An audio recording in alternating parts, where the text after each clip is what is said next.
दोस्तों, क्या बीजेपी सरकार राहुल गांधी के डर से इतना भयभीत हो गई है कि वो किसी भी हद को पार कर जाएगी? दोस्तों, कभी आपने सोचा है कि लोकतंत्र में सबसे बड़ा डर किसका होता है? आतंकवाद का या फिर विपक्ष का? आज हम जो देख रहे हैं वो सत्ता का डर राहुल गांधी से है। सरकार कह रही है कि नेपाल के रास्ते 3 आतंकवादी भारत में घुस आए हैं और वो एक कुछ बड़ा करने वाले हैं, और उसी समय राहुल गांधी की यात्रा को रोक दिया जाता है। अब इसे संयोग कहिए या राजनीति का नया जुगाड़, लेकिन इसका असर साफ दिख रहा है। प्रियंका गांधी, तेजस्वी यादव, स्टालिन, मुकेश सहनी, लेफ्ट पार्टियां राहुल के साथ यात्रा में जुड़ रही थी। भीड़ उमड़ रहा था। बिहार की गलियों से लेकर गांव तक ये खबर फैल रही थी कि चुनाव आयोग भाजपा के लिए वोट चोरी कर रहा है, और यह नारा अब करंट की तरह दौड़ रहा था। यात्रा शक्ति प्रदर्शन में बदलने लगी थी। तभी आतंकी घुस आते हैं और राहुल गांधी की यात्रा रोक दी जाती है। दोस्तों, इस क्रोनोलॉजी को समझिए। जब जनता का मूड बदलने लगे, जब भीड़ सत्ता को चुनौती देने लगे, जब विपक्ष की एकजुटता तस्वीर में आने लगे, तभी अचानक कोई सुरक्षा खतरा पैदा हो जाती है। सरकार कहती है कि राहुल गांधी को अब जीप में बैठकर यात्रा करनी होगी।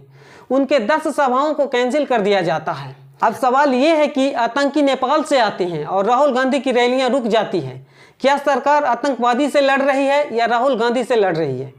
क्या आतंकवादी सुरक्षा खतरा है या राहुल गांधी खतरा है?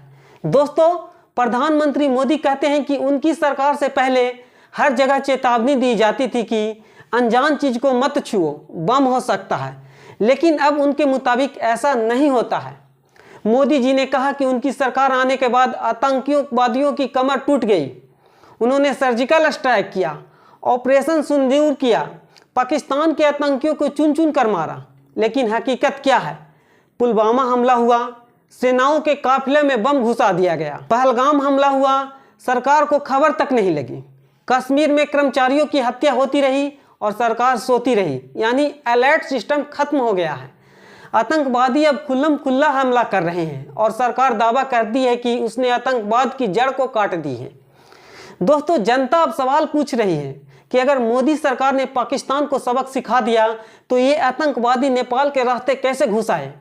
नेपाल तो हमारा दोस्ताना देश है। अगर नेपाल की सीमा से आतंकवादी आ रहे हैं तो ये किसकी नाकामी है? क्या हमारी खुफिया एजेंसी सो रही है? क्या बॉर्डर की सुरक्षा ढीली पड़ गई है, या फिर सिर्फ बहाना है ताकि राहुल गांधी की यात्रा को रोका जा सके? याद रखिए, जब भी लोकतंत्र में असली विपक्ष खड़ा होता है तो सत्ता उसे रोकने के लिए कोई ना कोई नया बहाना ढूंढ ही लेती है। राहुल गांधी की वोटर अधिकार यात्रा सिर्फ एक यात्रा नहीं है, ये सवालों की यात्रा थी। यात्रा थी चुनाव आयोग की निष्पक्षता पे उठते सवालों का। यात्रा थी सत्ता से जवाब मांगने की। बिहार में लोग कह रहे हैं कि चुनाव आयोग भाजपा को जिताता है, और यही नारा, यही चर्चा भाजपा के लिए सबसे बड़ा खतरा बन गई है। क्योंकि जब जनता को यकीन हो जाए कि उसकी वोट की कीमत नहीं है तो फिर गुस्सा फूट पड़ता है।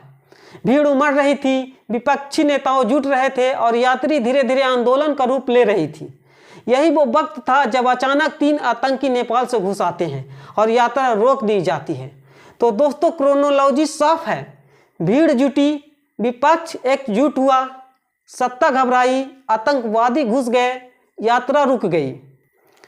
आतंकवाद पर मोदी सरकार की नाकामी जग जाहिर है। खुफिया तंत्र कमजोर है, अलर्ट सिस्टम खत्म है, और जब सवाल उठते हैं तो जवाब देने के बजाय सत्ता आतंकवाद का डर दिखाती है।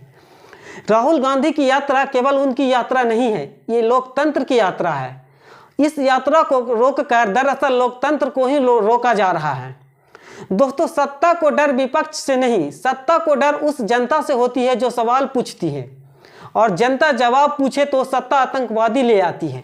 दोस्तों, ये सवाल मैं आपके लिए छोड़ रहा हूँ। क्या वाकई में 3 आतंकवादी नेपाल से घुसे हैं, या फिर सत्ता अपने बड़े आतंकी लोकतंत्र से घबराई हुई है?